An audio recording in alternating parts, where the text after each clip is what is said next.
David, over the summer you had a chance to do a placement. Where did we send you? Was it Leafy Hampshire somewhere?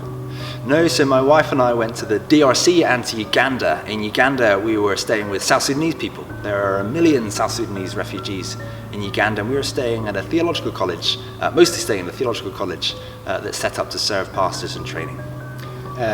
What were you doing there? So I do a little bit of teaching in the diocese here. So I was teaching the beginning of the doctrine course there. My wife, she has a background in psychology. She was doing a little bit of mental health work.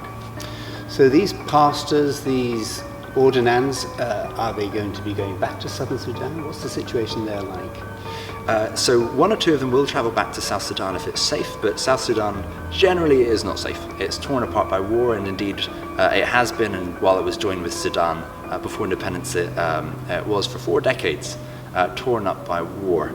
There are ongoing atrocities, and things have been compounded by recent flooding. So you were able to help with some teaching over that short period. Were there other things you saw that we might be able to do to help?